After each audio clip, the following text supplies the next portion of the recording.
He was born in a pious Tamil-speaking family in a southern city of Hyderabad, and then he was touched by the revolutionary book Science of Self-Realization by His Divine Grace A.C. Bhaktivedanta Swami Prabhupada while studying in IIT Mumbai after doing his bachelor's in NIT Trichy. So Maharaj has come to our temple. He has taught us many many things around how we should end up doing Snan Yatra. He was been to our temple on a Snan Yatra, and Maharaj has come to our temple in Plainfield as well, and he has been a great supporter of us.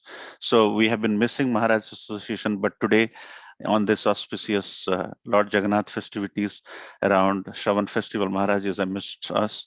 So without further ado, let's welcome Maharaj with a loud Hari Bol, Hari Bol, Hari Bol, Hari Bol, Hari Bol, Hari Bol.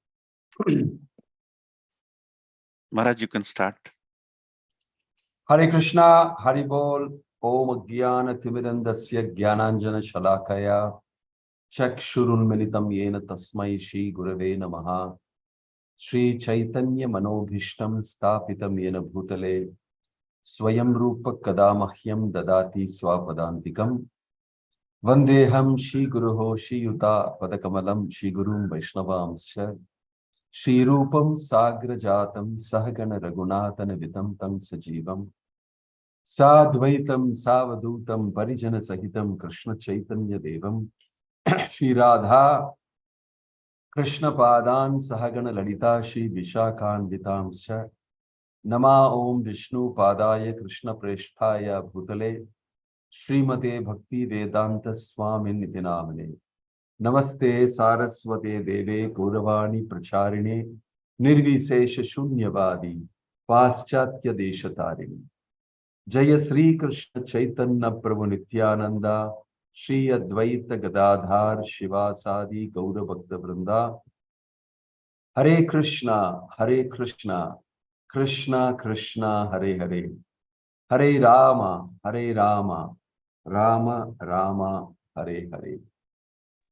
Hare Krishna to all of you from New Jersey, to Hema Jagannath Prabhu, who has very sweetly got me tumbling into accepting this proposal of speaking today and spending today's Sunday evening with you here. And also to Krishna Nama Ananda Dasa, whom I remember from the past. Hare Krishna Maharaj. Obeisances. Yes. And to many of you who wouldn't like to reveal your wonderful Vaishnava countenances to me right now, but I am very happy to be here with all of you.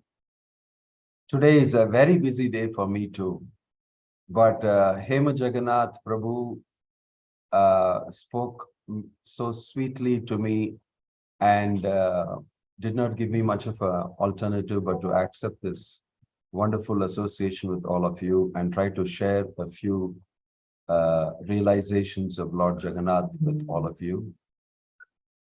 I'm not really a very great scholar or somebody, especially in the topic of Lord Jagannath. Like I mentioned, I'm just a simple South Indian speculator down south. And I discovered Lord Jagannath after coming to the International Society for Krishna Consciousness. And in fact, I knew nothing about Lord Jagannath.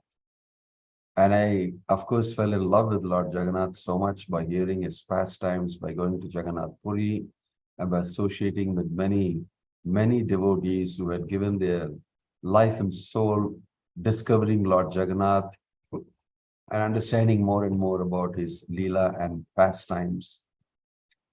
And for the whole Gaudiya Vaishnava Sampradaya, Puri, Jagannath Puri, Lord Jagannath, Chaitanya Mahaprabhu, and all those wonderful aspects of Jagannath Puri Dham are so vital, so important. And I think Jagannath Puri is a confluence, an explosive confluence, I should say, of Lord Jagannath, the wonderful holy Dham, Chaitanya Mahaprabhu, Gauranga Mahaprabhu, his wonderful devotees and amazing personalities, all together bundled up with very deep emotions, bhakti emotions, and rising to a zenith, to a high level, especially with the interaction of Lord Chaitanya with all his wonderful devotees there in Puri. Lord Chaitanya spent 24 years of his life in sannyas life, that is 50% of his life. And he had settled down in Puri. And 6 years, of course, he spent traveling to other places, especially South India. The remaining 18 years, he stayed put in Puri and experienced amazing levels of ecstasy in a place called Gambhira. So on the one side is Lord Chaitanya and his deep experiences of prema and ecstasy in the holy land of Puri, which he particularly chose to reveal this in. And on the other side is Lord Jagannath and the amazing history of his manifestation of his beautiful form in Puri, the history behind it and the glory behind it. So today, I'm not, like I said, a great expert, but I thought that I will share a few insights, some philosophy, and some katha, a lot of which you may have also heard. In so doing, I like to, within the 1 hour that we have, explore to some extent the wonderful aspect of Lord Jagannath in all our lives, whether we are involved directly or indirectly, how Lord Jagannath impacts all the lives of devotees in ISKCON so deeply. So like I mentioned to you, it's an explosive confluence. So I'm going to particularly briefly examine this confluence and its elements, constituents. It's Lord Jagannath, Gauranga Mahaprabhu, the Holy Dham, and his interaction with his devotees. You know that particularly we see in the second and third canto of the Srimad Bhagavatam how Brahma is lost in deep meditation and sees that he has a great problem in front of him, that the earth planet is submerged under waters, and he goes after that into a meditation deeply on the Lord. And in his meditation, he actually encounters the Lord. And there, in his great worry, his anxiety about people, that is conditioned souls in this world, and how he is involved in doing the secondary creation, making a facility for all of them. He's reflecting on it in great depth, his task, and he feels hopelessness about how conditioned souls in Kali Yuga especially would actually counteract this heavy burden of illusion that they have brought themselves into. And he thinks about recourse that they could take. And in this way, Krishna, understanding the anxiety of his dear servant Brahma, introduces him to the holy land of Puri, Utkala Desha. So Purushottam Kshetra, Sri Kshetra, or Shankha Kshetra as it is called, has got a big history. And I thought that we'll very briefly reflect on it because it's so wonderful. We hear that this place is called Shankhakshetra, and I think these details you would have read in history, in the books that are around. Bhakti Purushottam Maharaj has written these beautiful books and giving us a lot of about the history of how Puri Dham is manifested. And in his conversation to Sanatana Goswami, Chaitanya Mahaprabhu also speaks about 8 places where the Lord eternally resides in this particular material world. And one of them is Puri Dham, apart from other places. The Lord is eternally manifested here, and the glories of Puri Dham are spoken by the Lord. And the Lord also requests Lakshmi to speak to Brahma and Yamaraj, who are there. Yamaraj is there because he's also concerned about the fact that the Holy Dham provides such a great concession, a great discount, and a great mercy to all conditioned souls, that he may not have much of a job to do. And Lakshmi confirms it and says that yes, that Yamaraj has no domain, has no jurisdiction in this particular area, because everybody there, all the residents of Puri, are seen by Lakshmi in 4-handed forms as residents of Vaikuntha, as residents of Vishnuloka, as residents of the spiritual world, simply by the power of the Holy Dham. That whatever they may do there, even if they would breathe, even if they would speak anything, they would get benefit for it. Even if they simply lie down, they would get benefit for it. And there's a whole lot of glorification of the Holy Dham given by Lakshmi herself on the behest and the insistence of the Supreme Lord. In this way, Brahma and Yamaraj actually hear the glories of the Lord.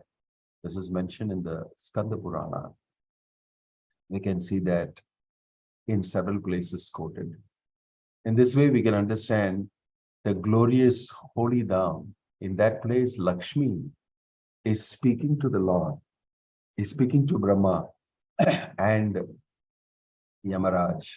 At that time, she is also recounting the glories of the Holy Dham and also recounting the beautiful life of Markandeya Rishi. And his coming to this holy place, as it being the only place that is not inundated during Pralaya, and this lone island sort of a place when everything else is inundated, and this wonderful mountain there and Akshayavata there is actually seen by Markandeya Rishi when he's floating around in the Pralaya waters. It was Markandeya Rishi's desire that he would encounter the illusory, powerful nature of the Lord. And the Lord says, so be it. And instantly his ashrama gets flooded all of a sudden. And it's waters everywhere. And he is lashing around in the Pralaya waters for many millions of years, is mentioned. And then he gets to see this lonely, beautiful island where this Akshayavata is there. And there he gets to see on this beautiful tree, on a particular leaf, an amazing scene of Krishna, which is very popular in South India. There are wonderful paintings of Balakrishna on a leaf, on a banyan people leaf. Very beautifully described there in the Bhagavat. Charva angulibhyam panibhyam unniya charanam bhujam mukhe nidhaya viprendro ayanta viksha vismitaha. Viksha vismitaha. He becomes very amazed and highly bewildered, Markandeya Rishi, as he sees this beautiful form of the Lord on the leaf. Unniya charanam bhujam. The Lord is lifting his own feet and sucking big toe of his feet through his mouth, through his lotus mouth, he's sucking the big toe of his lotus feet.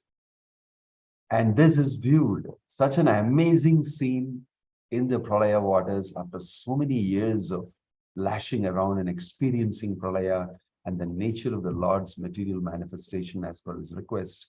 And he's completely fatigued and he sees this beautiful form that is described by Lakshmi to Brahma and Yamaraj. And Markandeya Rishi sees this island, and this island is Purushottama Kshetra. This is the only place that is not inundated during Pralaya times, because it's the eternal residence of the Supreme Lord, and it is so powerful, a holy dham. And there Markandeya Rishi is witnessing this beautiful form of the Lord. And the Lord sucks him inside, and instantly he goes right in. And inside he's had a beautiful vision of the Vishwarupa of the Lord. He sees the entire cosmos, universes, manifestations, and everything, and is very amazed to see, given a first-hand experience. Then instantly he's ejected out by the Lord, and he falls back into the Pralaya waters, and he's able to see and offer his prayers to the Lord. This is described by Lakshmi. And we see that you have Markandeya Ishvara place, Lord Shiva's place in Puri, marking this particular instance. In this way, there's Lord Shiva also factored in very deeply inside these Leelas and Puri Dham as a benefactor, as a savior, and as a protector of the holy Dham. So these glories are sung by many great devotees. And Markandeya Rishi is also encountered later back in his ashram after the Pralaya is over by Lord Shiva and Uma. And Lord Shiva and Uma are so pleased about the greatness of Markandeya Rishi. And he was a great devotee of Lord Shiva. And now Lord Shiva is so happy to see, he glorifies Markandeya Rishi. And he wants to offer to Markandeya Rishi a boon. And he's asking of Markandeya Rishi, what can I do for you? And Markandeya Rishi, in a beautiful response, he says very clearly that Varamekam Vrinayathapi Purnat Kama Bhivarshanat Tat Pareshut Achyuta Priya. I want to be given love for Achyuta, Bhakti to Achyuta, and become a wonderful devotee, Tat Pareshu Tata Tvai, just like you are to Lord Shiva, he says. And he asks him to benedict him with pure devotion. In this way, we see this instance also described in the 12th canto of the Srimad Bhagavatam. And we see how Markandeya Rishi goes through this wonderful experience. And that happens here in Utkal Desha. So Lakshmi is recounting this glorious past, and is recounting the glorious holy Dham's greatness. So the Puri Dham, many, many wonderful things are spoken about it. And the Lord is permanently manifested himself and giving out his mercy. We see in Chaitanya Charitamrita, it is mentioned that people in this age especially can get liberated, can get the great easy track and fortune through wood and water, daru and jala. Daru here means daru Brahman. Daru means wooden form of the Lord. The Lord has taken his form as Jagannath, and in that wooden form, he is wonderfully, magnificently magnanimous. And he goes out of his way to give his mercy to everybody. And that's why you can appreciate Rath Yatra, which is so unique. I think anywhere in the world, if people speak about Rath Yatra, the first thing they think about is Jagannath Rath Yatra. In South India, in many temples, we have Rath Yatra. They have small chariots, big chariots, and all sorts of chariots. I am here in South India, and I know two places very close where they have complete golden chariots, full gold chariots. In Udupi also, you have a full golden chariot. So chariot and Rath Yatra is something very common as a service offered to the deity. But nowhere you will see the Mula Vigraha actually coming out in the Ratha and giving everybody a very expansive, impressive darshan. You see mostly the small Utsava Vigraha come out on various types of Rathas that we see. So the Lord here is showing a great speciality by coming out in the Ratha and making himself available, making himself accessible to anybody and everybody, be he a devotee or not a devotee. And that's why he's called Patita Pavan Jagannath. So Lord Jagannath's merciful stance is a great boon, especially to people in Kali Yuga. And people from all over the world and from any caste and any creed, any body, whether he be in an animal body or a human body or a demigod's body or any, the Muslims, the Buddhists and everybody, Jagannath temple has got a huge history of all sorts of people enjoying the mercy of Lord Jagannath.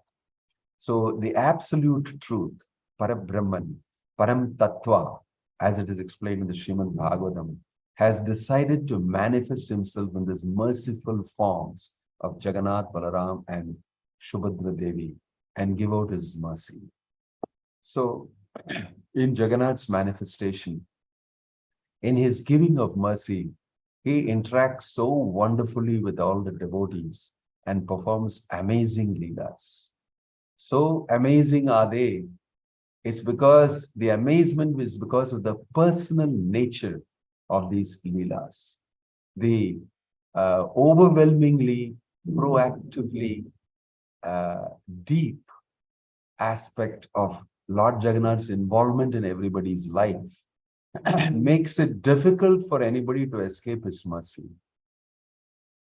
So Krishna himself, in his Archa Vigraha form, has appeared as Daru Brahman in his most merciful form, interacting with many wonderful souls. I want to particularly speak today in terms of the mercy of the Lord about the history of one of the great Puri kings. We hear in Chaitanya Mahaprabhu's Leela, Maharaja Prataparudra's Leela. And before that, we hear many of the great kings. In history, we hear Chota Ganga Deva, who was the first person to have built this particular temple as it exists now, having Leelas with the Supreme Lord.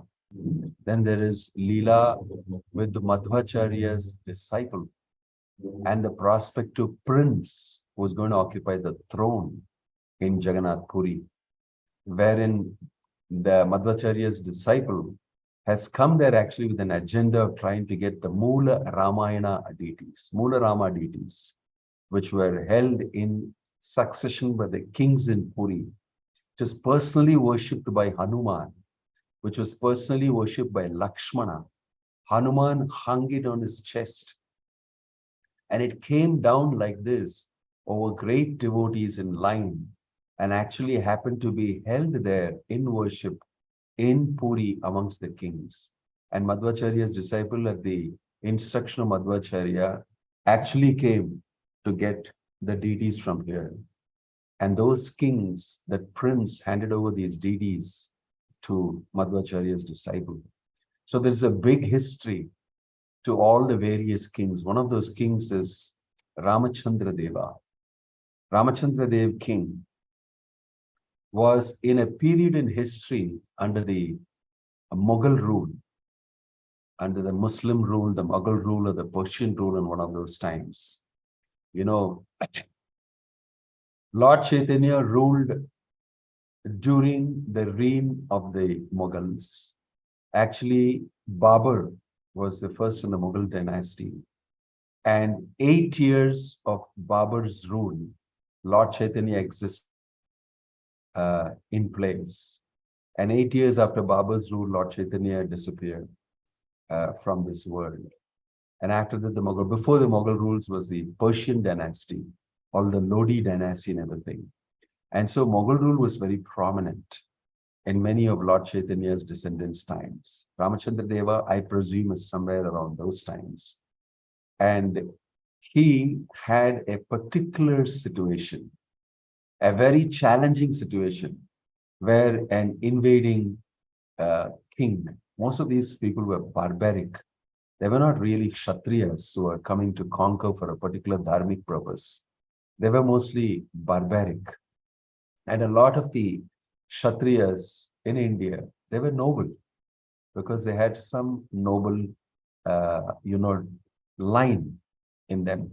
They had some principles. Ramachandra Deva definitely was very noble because he was a devotee of Lord Jagannath. And he was accosted with a very strange proposal. This Mughal king said and cited to Ramachandra Deva, like in the past, many times this temple has been attacked and rebuilt. I will also destroy this temple, destroy your deities. We hear in history that in the past, there was an attack on the temple, and there was a Hindu king who turned into Islam, became a Muslim king, and became a terror because he knew many things about the way Hindus worship and everything. And he knew Jagannath Puri, knew Lord Jagannath, previously having taken darshan here. And for some reason, it turned out to be a Muslim. And he invaded as a king and took great pleasure in particularly taking Jagannath, Balaram, and Subhadra, ravaging the whole place, and mounted them on an elephant and took them all the way to Kolkata, to Hooghly, on the banks of the Ganges, and set them on fire.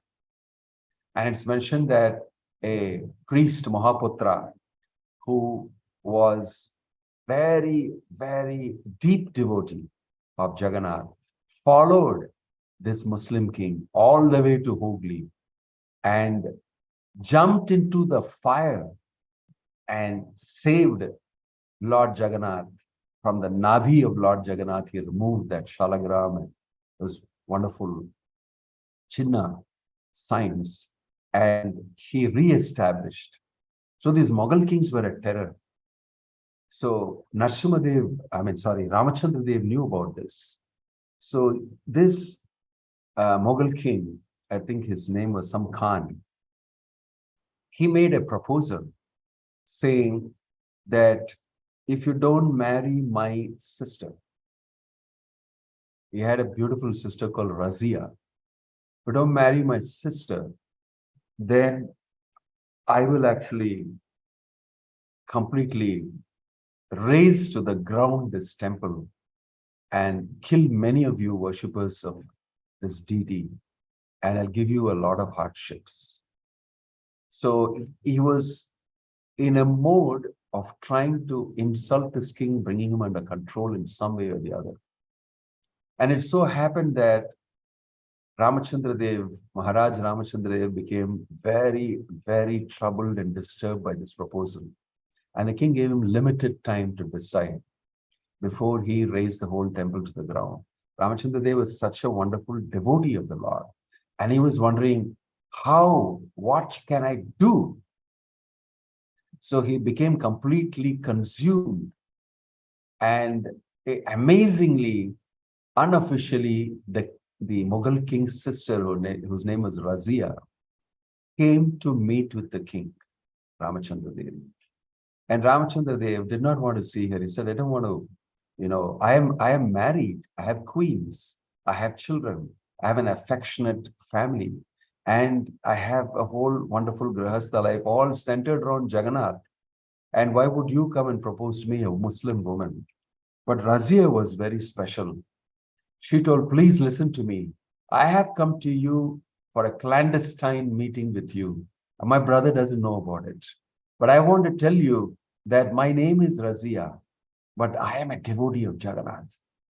Why, you would ask me? Because my mother is also a Hindu. And my mother was forced into a marriage by another Muslim king. But he allowed her to worship Jagannath. And although I may be part of this great Muslim family, we are all devotees of Jagannath.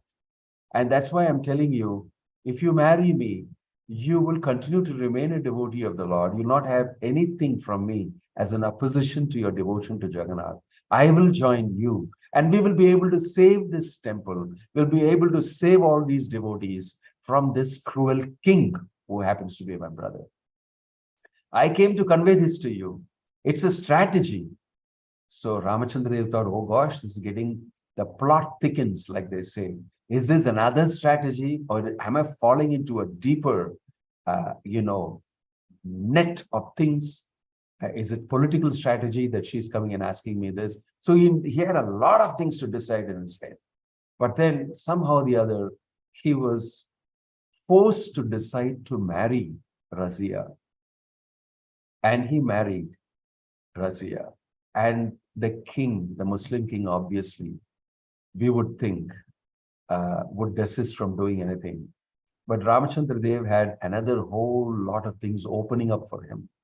Because as soon as he did this, and the public came to know, the Pandas, the worshippers and the temple authorities came to know about it, the public came to know about it, they downright detested what Ramachandra Deva had done. He had gone and married a Muslim lady, and that too, an invading king's sister.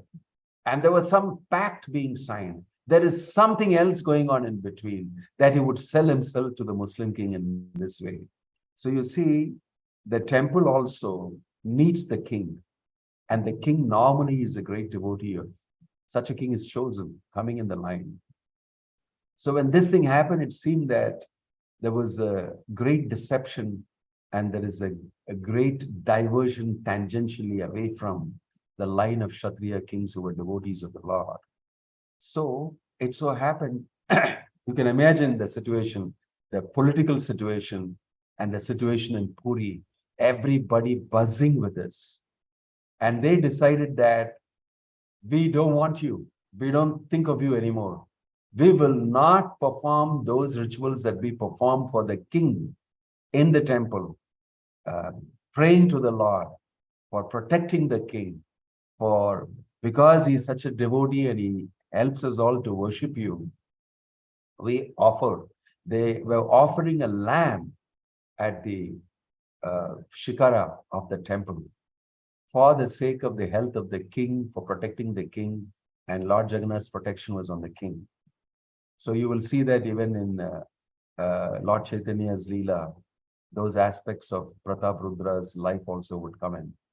So this is a wonderful relationship the king has with the temple in history.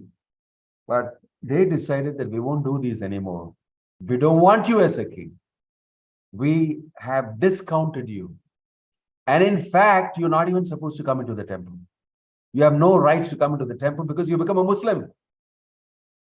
So it was very, very deeply hurtful for Ramachandra Dev. And he stood outside the Simhadwara of the gate and cried his heart out to Jagannath that I was seeing you every day at least 2 times. And I was relishing that darshan so much. And I had such a deep relationship with you. How can that be broken? How can, my Lord, this situation be foisted on me in this way? Because I only acted in your interest. And you know that very well. And he cried so deeply. It's mentioned that Jagannath from the altar ran out right up to the Simhadwara gate, and in his 4-handed form gave darshan to Narsimhadeva, King Narsimhadeva. I'm sorry, Ramachandra Deva. And Ramachandra Deva had a brilliant, amazing darshan of the Lord in his Chaturbhuja form, of Jagannath in Chaturbhuja form. It was very special darshan. And nobody else could normally see it. So he came again and again in the nights when nobody else was there. And he cried his heart out that I cannot come into the temple. I had so many privileges as a king, and I could, use that privilege to take darshan of you and serve you. But that complete thing has been cut off. Although that was the reason why I actually married this Muslim lady. So the Lord said, don't worry, Ramachandra Deva, I am here. And he gave him darshan every day. Today also, you will see in the entrance as soon as we go, anybody who's not allowed in the temple can stand there and see Patita Pavana Jagannath. And he can take darshan of the Sudarshan Chakra also. In this way, the Lord exhibited his mercy to the king of Puri. And the king of Puri was satisfied that the whole town, the whole temple administration, all the big people, all the scholars, and everybody had rejected him. But Lord Jagannath said, I'm with you. Everybody had rejected him. But Lord Jagannath never, ever rejected Ramachandra Deva. He showed him that while everybody else has done this to you, I am with you. You can imagine the amount of solace and the happiness that Ramachandra Deva king got. So Patita Pavan Jagannath, it's mentioned that anybody who cannot come into the temple for any reason, Haridas Thakur did not go to the temple. He said that I don't want to create a social disturbance. And there are such people, of course, Haridas Thakur over a very high etiquette did not want to go, and he considered himself very lowly. He considered himself belonging to a very low caste. And for many reasons, he did not actually enter the temple. He would not even come when Lord Chaitanya called him for taking prasadam with other devotees. He would always say, I'm a very lowly person, and prasadam was sent separately to him so that he would eat alone. So there were characters, personalities like Haridas Thakur. There were other persons who had faith in Lord Jagannath, who may have been of different faith themselves, but were worshipping Lord Jagannath, and they could all take darshan of Jagannath and get the full benefit. Patita Pavan Jagannath ki jai. So this way, the Lord revealed his special mercy. This is a pastime that I particularly relish very much.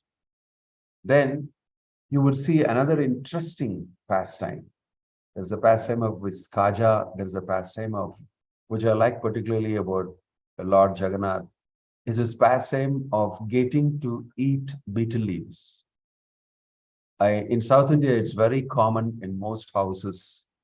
And in a lot of the temples also, they offer betel nut and betel leaves to the Lord. It takes, even we have tambula offered.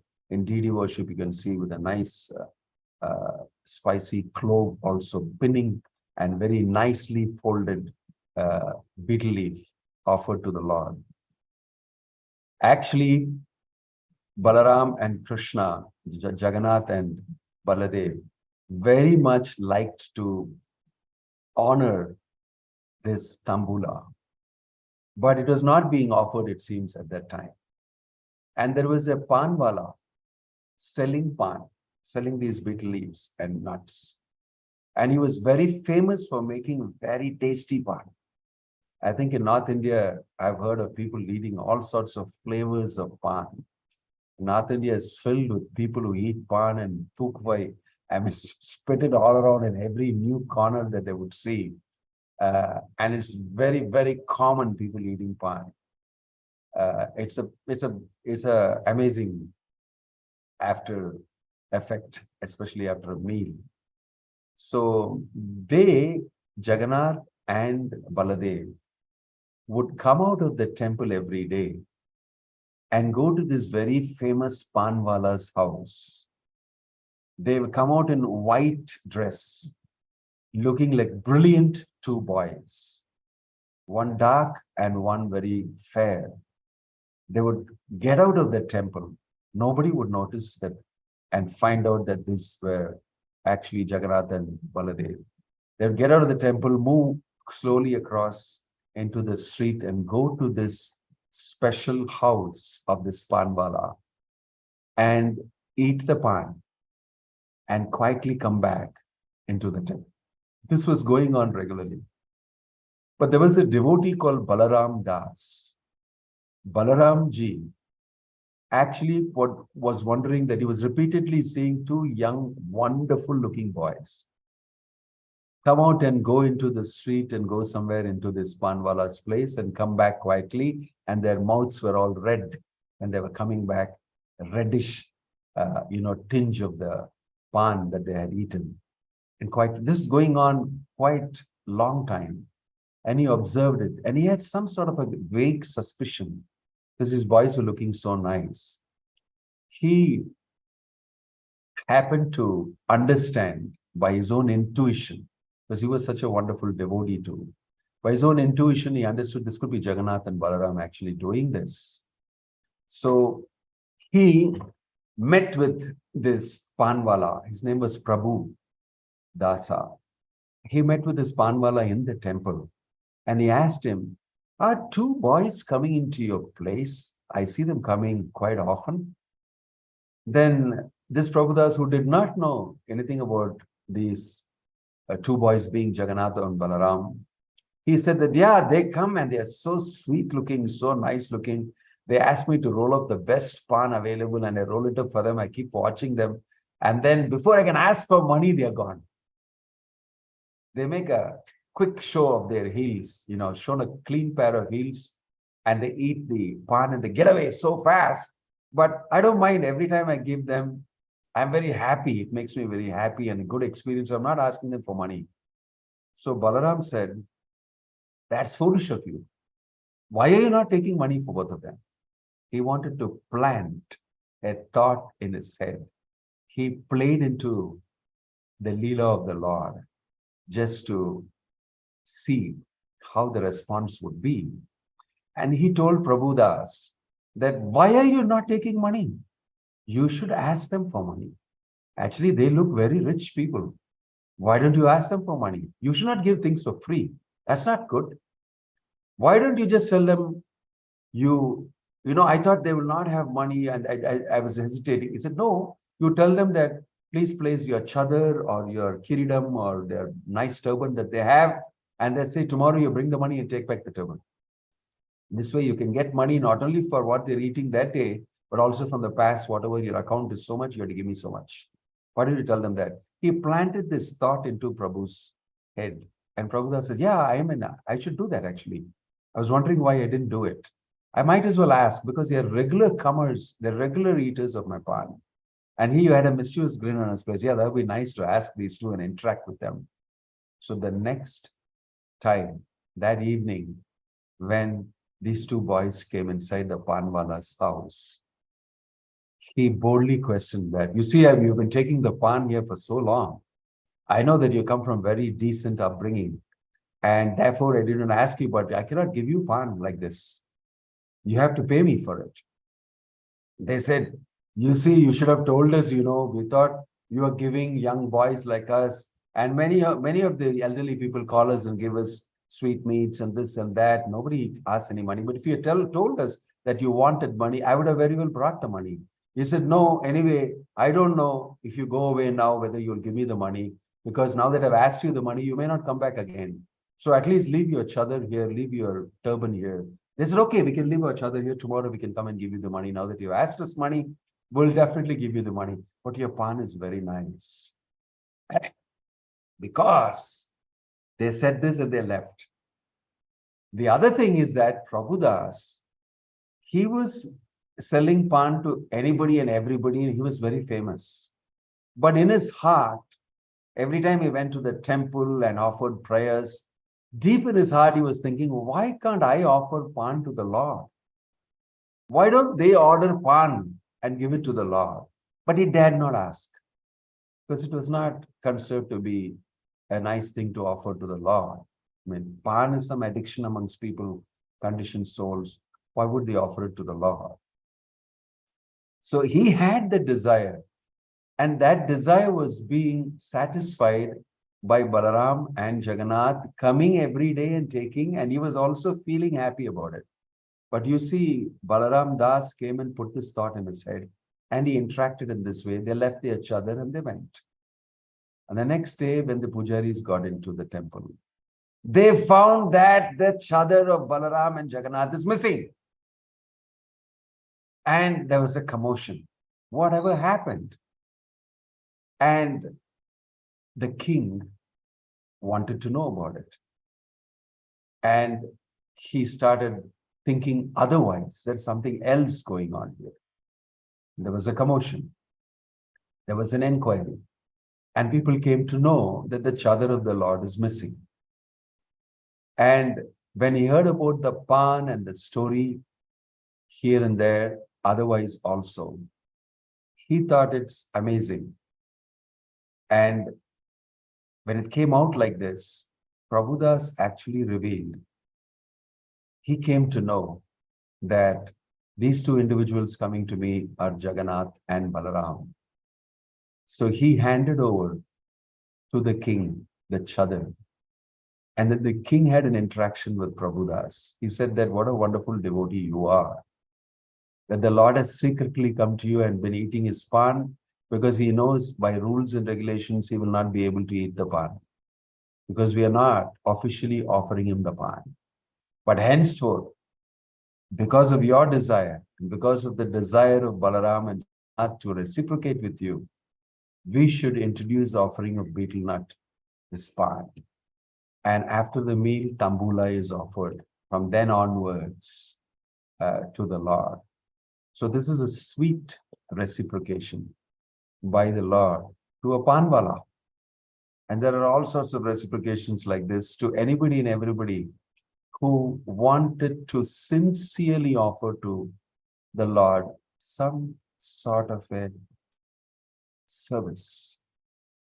Dasya Bauri was another great devotee. And there are wonderful stories of so many of them making an offering to the Lord in these situations and circumstances. So that is the nature of the interaction of the Lord. First the Dham, then Lord Jagannath, and he being Patita Pavana, and he being the person who actually comes out in the Ratha to show his mercy to everybody, reaching out proactively to everybody, and interacting in these two ways that I explained to you. There are so many stories all of you would have heard of, and I'm sure that you know better. But our story about Jagannath, our recollection of the Puri Dham and the greatness will never be complete unless we say something about Gauranga Mahaprabhu. Gauranga Mahaprabhu and his sweet relationship with his devotees is worth mentioning here in Puri. In Jagannath Puri, the interactions of Chaitanya Mahaprabhu with Jagannath, with the devotees who come to see him during the Rath Yatra is amazing. So filled with sweetness that as Vaishnavas, we can learn so many things about how to be in love with the sweet Lord and how that transforms our relationships with everybody. When Krishna becomes a central nodal point of all relationships, automatically our relationships, we maintain relationships with Krishna, with everybody else become sweet. Chaitanya Mahaprabhu would personally welcome everybody when they came from Navadvip, bringing all sorts of gifts. You know what that famous story of Jagadananda Pandit bringing sandalwood oil as a gift. And we know that wonderful pastime, so sweet pastime of anger of Jagadananda Pandit and his breaking that entire hard work that he had done and made that sandalwood oil. He just smashed it out of love for Chaitanya Mahaprabhu. Instead of offering it to Jagannath, he broke it. The Lord said that, Chaitanya Mahaprabhu, Gauranga Mahaprabhu said that, wow, what are you asking me to do? Rub oil on myself, this scented oil, and a sannyasi goes on, what will people think? I'm sure this sannyasi has got some female association. He's wearing some perfume on him. It must have come about because of some other association. And this is what you people want to hear? So Lord Chaitanya was very angry and chastised Govinda. And Govinda was stuck in between Jagadananda Pandit and Lord Chaitanya. And when Jagadananda Pandit heard about it, he just made his entry, made a beeline into the Gambhira and went and took the part where it has been stored and bashed it to the ground. Because Lord Chaitanya said, the best thing Jagannath Pandit should be advised to do is to offer this to Lord Jagannath, and there'll be wonderful lamps burning and there'll be a sweet smell. And this will be very pleasing to Jagannath.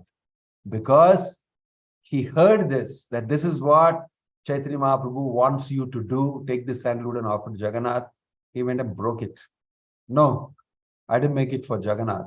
I made it for Lord Gauranga, and I want him to apply it. Like this, you will see this pastimes of all these devotees brought all sorts of gifts. Raghavendra, Jali, and Damayanti, and Raghav Pandit prepared all sorts of sweet, wonderful things. Amazing things they prepared. The description given in the Chaitanya Charitamrita is so wonderful. And the Lord honored it.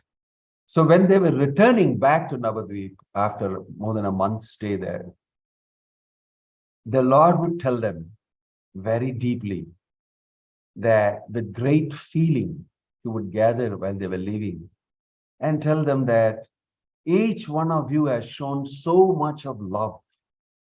You have done so much of service. Service means love. And you have brought all sorts of things for me. And I have honored it, enjoyed it. And I don't know how to reciprocate it. Because I am just a sannyasi. I don't have any wealth with me.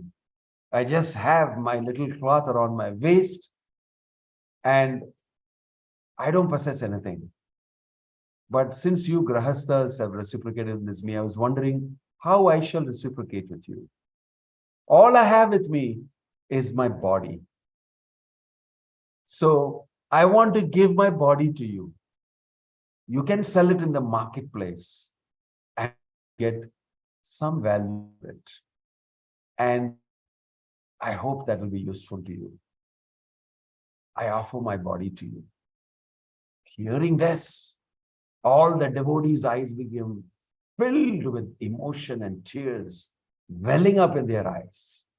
They were looking down, tears were falling from their eyes, and they were drawing all sorts of things with their, toes, and they did not know how to reciprocate. They were crushed with all sorts of emotional feelings. Why is the Lord talking to us like this? Why are you saying this to us?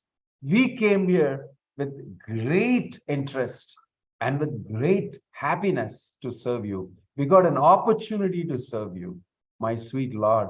That opportunity itself is so wonderful. We never expected anything in return from you. Just simply your audience, just simply your association, just simply the opportunity to be able to serve you in some menial way itself is a great gift. And why would you think that you have to reciprocate with us in this way that too? It breaks our heart. This way Chaitanya Mahaprabhu embraced all of them. He brought them so close, tightly by his interactions and his relationships of love with all the devotees. And the whole Lord Chaitanya's pastimes is filled with these aspects of love. Though externally, there was Damodar Pandit, whom he said, I don't like him trying to control me. I don't like Mukunda directing me to sleep on a nice mattress. I don't like Jagannath Pandit ruling over me and his anger for every small thing that happens. But he was relishing it because these devotees were completely sold out to Chaitanya Mahaprabhu. And they were getting angry. They were controlling the Lord out of love. And he knew that, was relishing that. So we will see, due to paucity of time, I cannot go further. We will see that this is a distinctive feature, an amazing feature of devotees. Chaitanya Mahaprabhu, together in Puri, he manifested the highest, the zenith of such performances. And he also experienced, you see, Apani Achari Bhakti Sikhaimu Sabare. He came with a plan of actually teaching devotional service to everybody by his own conduct of devotional service as a devotee. So it is so sweet that the Supreme Lord himself manifests himself there as Jagannath and is desiring to give his mercy. And that same Lord appears there as Gauranga Mahaprabhu in the role of a devotee, wanting to give mercy. And he relishes that role as a devotee. And there is a confluence of these deep emotional bhakti desires, and bundling up them together creates, like I said, an explosive bhakti situation. The Dham, Lord Jagannath, his mercy, Chaitanya Mahaprabhu, his sweet relationships, all these put together makes Jagannath Puri and Jagannath and Lord Chaitanya so important to us. It's such a heady bhakti mix, and it's so wonderful. So it's time up. I think it's becoming 6:30 now. So I'll stop here. I'm sorry, maybe I went a little ahead. I was asked to speak only for 45 minutes. No, Maharaj. I'm sorry. I will end here. Om Tat Sat, Hare Krishna, Jai Jagannath, Paradev Shivadramai Ki. Yeah. Thank you so much, Maharaj. It was absolutely stunning. You could have gone on and on. There's no limit for you when you speak with so much power, glorifying Ramachandra Dev, Prabhu Das, Dasya Bauri, and Jagadananda Pandit and Chaitanya Mahaprabhu. Dasya Bauri's pastimes are in our temple, in our pillars of our temple. They are wonderful, and you're basically setting a mood for Rath Yatra coming up this week. So thank you so much, Maharaj, for your wonderful association. We would like to, if you have time, we can have few questions from our devotees if they would like to raise their hands or would like to unmute one by one and ask a few questions, if that is okay. Amritanand Prabhu has already raised his hand. Amritanand Prabhu, you could unmute and go ahead and ask a question to Maharaj. Hare Krishna, Maharaj. Please accept my humble obeisance. All Krishna Srila Prabhupada.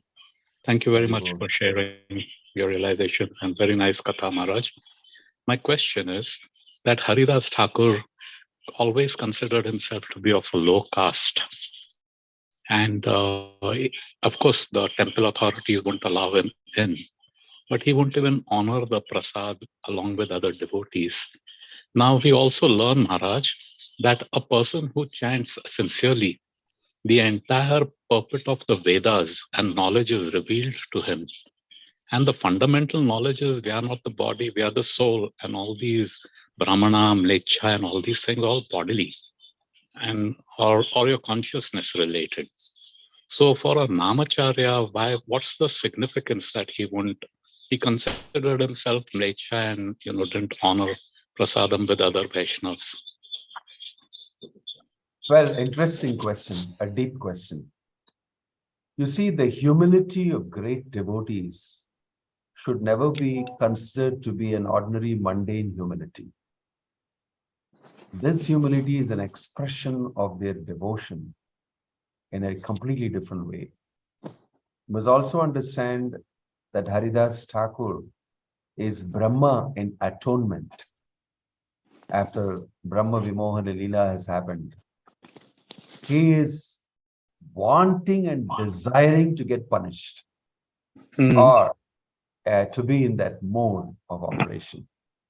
Because you will see that he regrets the way Krishna treated Brahma is very different from the way he treated Indra after that Indra's, after that Govardhan Leela. To Indra, at least he spoke and said, don't be childish, don't do this, etc., etc. But to Brahma, actually, he didn't speak at all, anything much.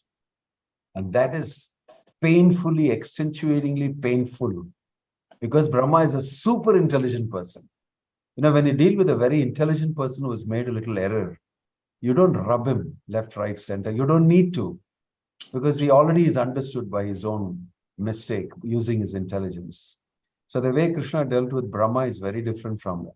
So he just left him like that. And then it's Brahma who went and performed penances in Antardvip and saw Gauranga Mahaprabhu much ahead.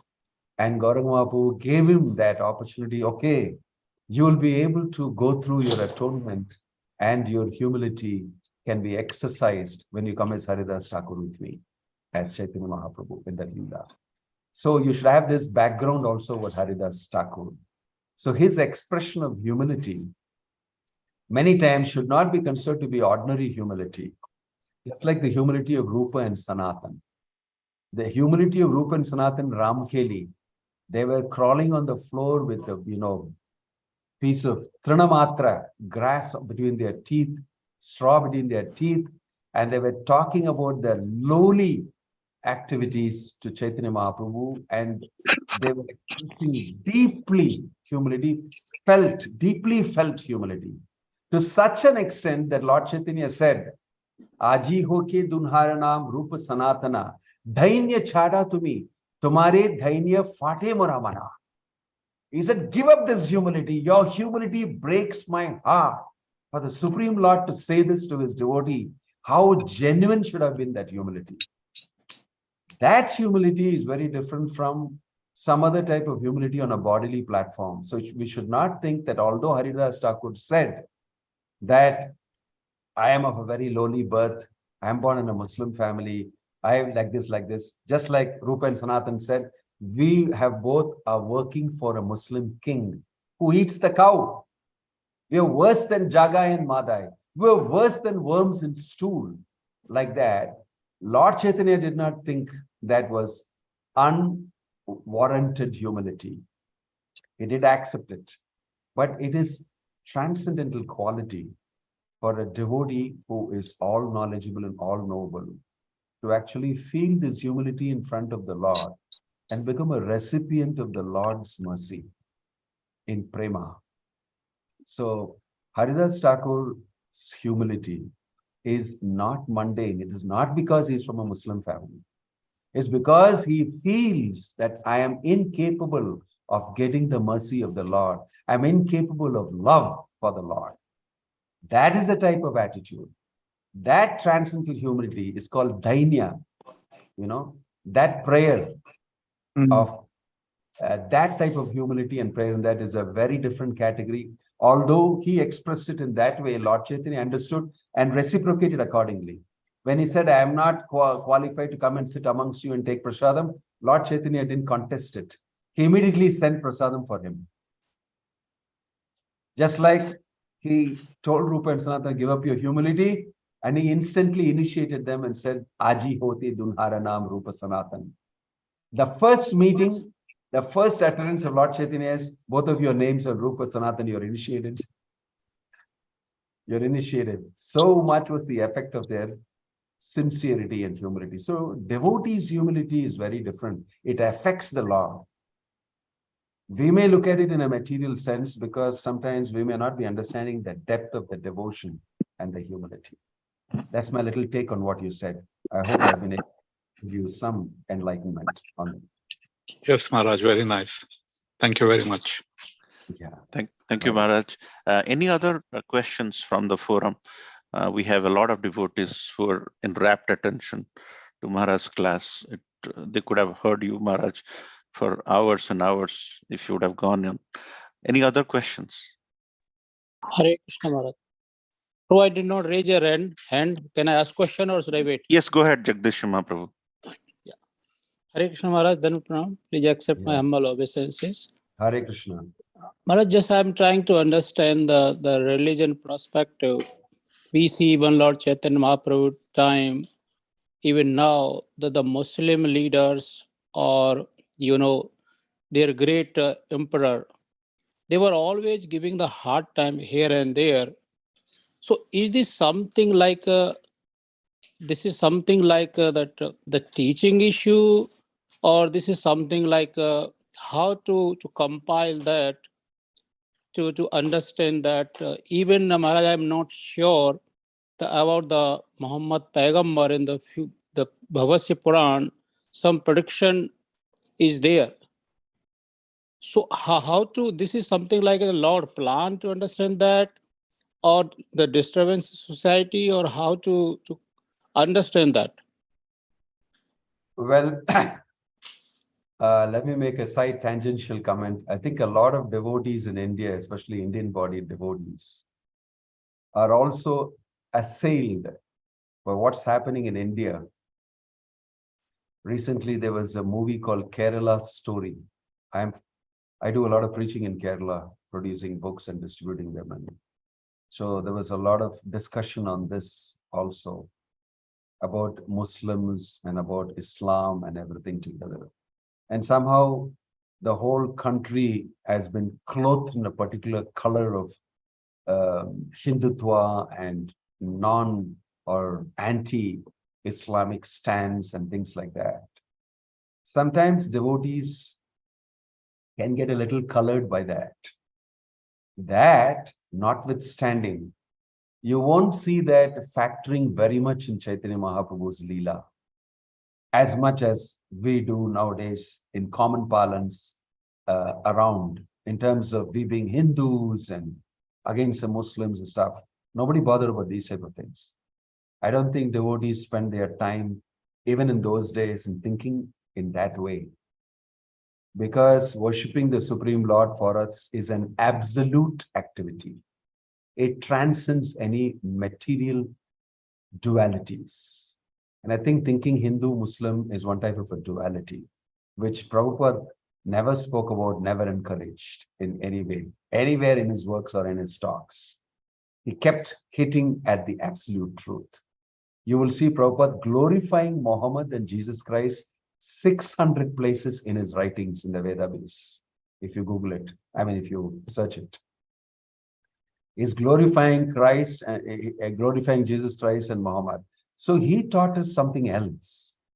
He has made a comment in his writing saying that Muhammad and Christ, these two individuals, have done the greatest good for human society.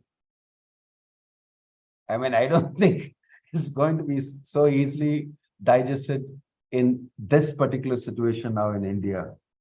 So sometimes we should be very careful about some of these feelings, just like we spoke about the humility.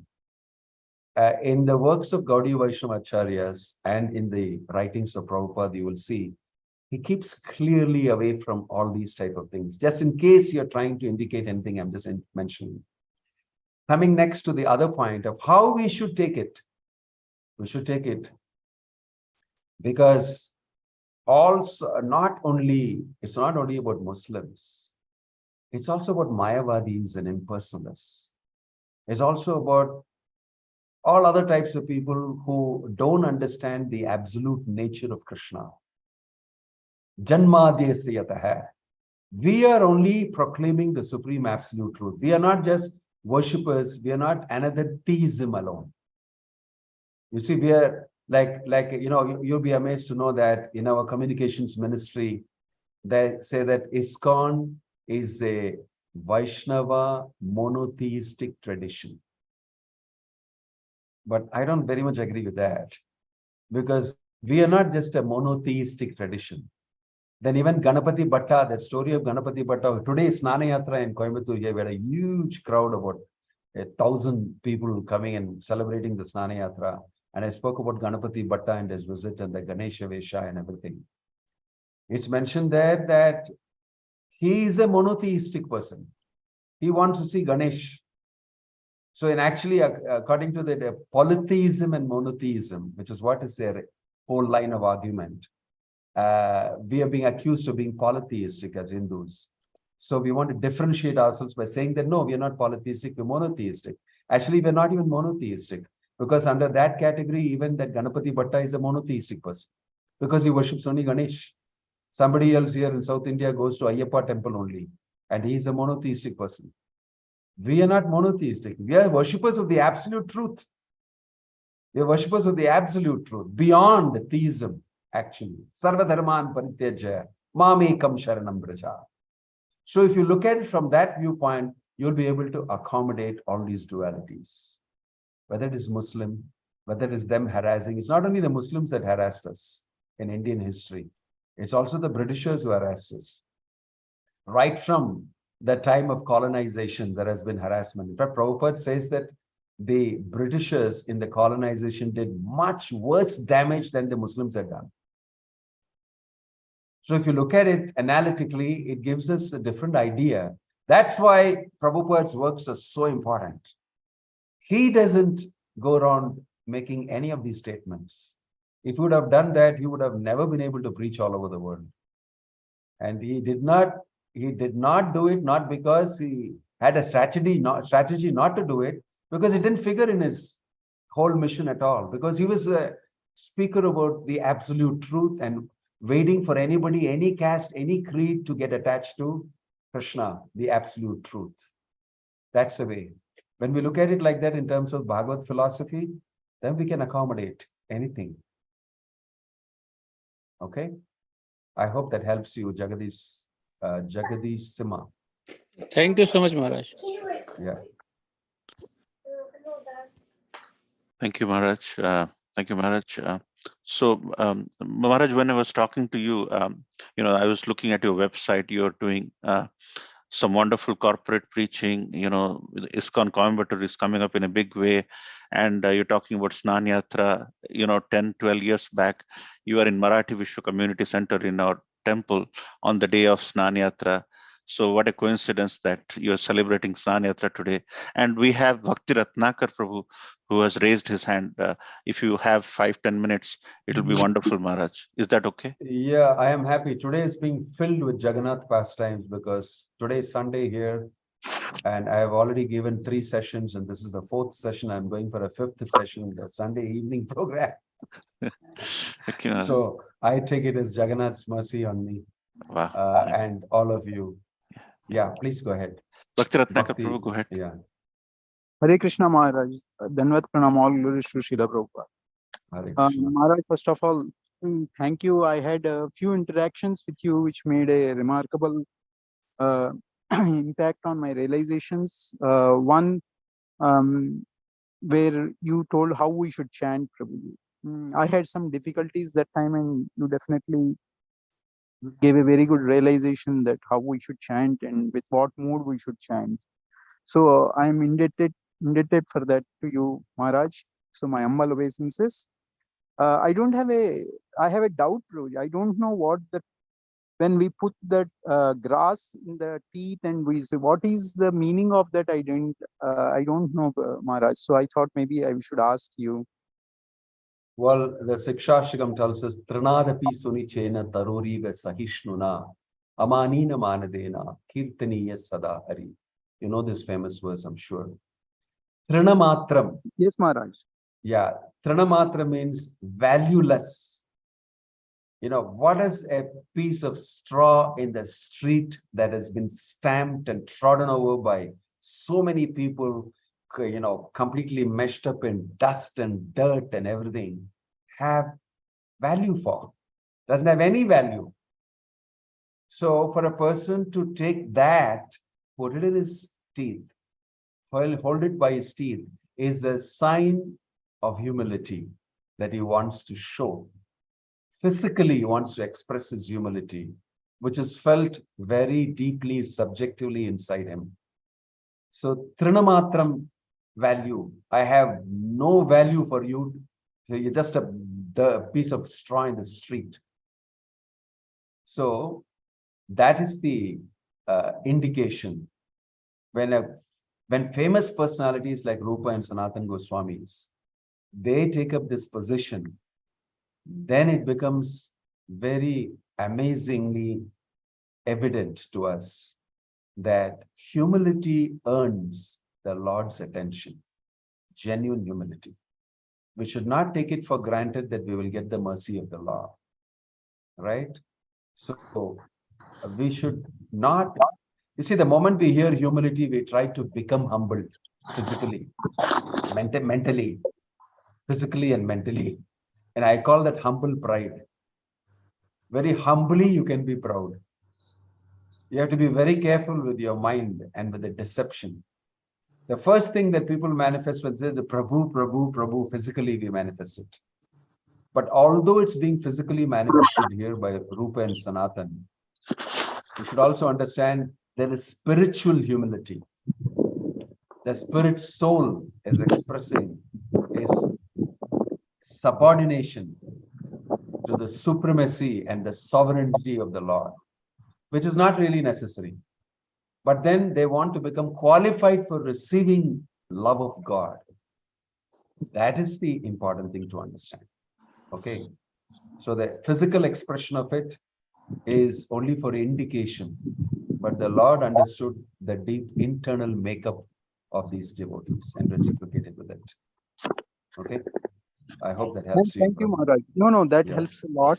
But why in the teeth? I don't understand. Why is that a just general gesture, Maharaj? Oh, you mean that one? Okay. Yeah. Okay. Why in the teeth? I don't know. That's a new question. I don't know. Really. Okay. Why in the No. teeth could have very well been on the nose or on the head. It could have been between the fingers. It could have been anywhere. But I think that's a question that I wouldn't be able to immediately answer. Some sort of a social etiquette may be connected with that.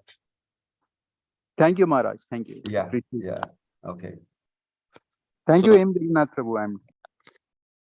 So thank you, Maharaj. We had Madhupati Prabhu. You were inquiring a lot about Madhupati Prabhu. Oh, yeah. How is he? Is he here?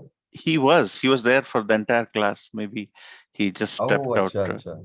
Okay. And Maharaj, we were hearing that you have plans of coming in July to this area. Is that can we get your association?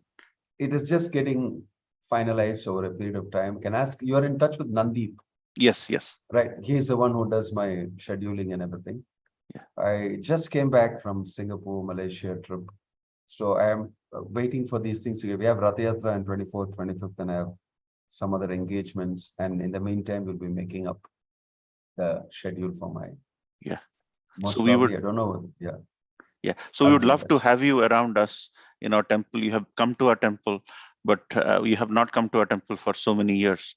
So our devotees were always inquiring about you, so that you come and give your association. If Krishna wills, I like to do that and be with all the wonderful devotees in this beautiful temple, which I visited. And I hope that very soon that will happen. Yeah.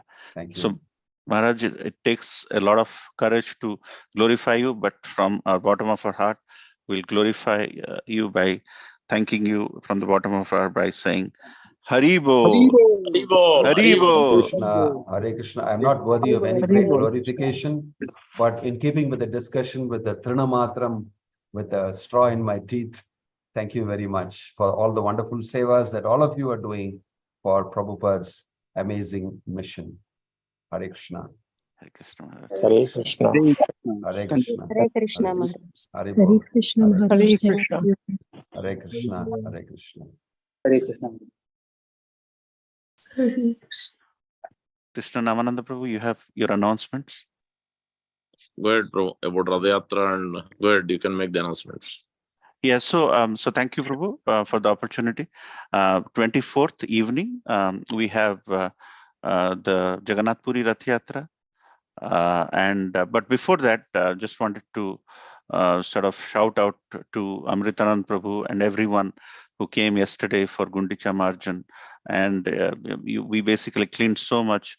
We must think, how much dirt we may have in our hearts with so many years of our lifestyle. So wonderful. So thank you. And as we are culminating today, we are probably going to have association of some Dhamvasis. Jananimas Prabhu will have to discuss that in the evening to do the confidential ceremony. And after that, around 7:15, 7:20, we will be getting ready to move Jagannath. Our servitor doctors from our temple have already signed off by saying that Lord Jagannath is well, and they have checked their heart rate and blood pressure. So they're getting back. So the first darshan of Lord Jagannath after the transcendental illness is going to be at 8:35 today in the evening. And on the actual day in Jagannath Puri, Tuesday evening, we have the Rath Yatra. So please come, join in numbers, tell your friends. And also we have Atlantic City Boardwalk Rath Yatra. This time the Rath Yatra is early. So it will start an hour earlier. So please be on the boardwalk by 11 o'clock so that we can start early and complete the wonderful Atlantic City Rath Yatra in time on the Saturday, the 24th. Anything else, Devkinandan Prabhu, Shravananda Prabhu, I missed out?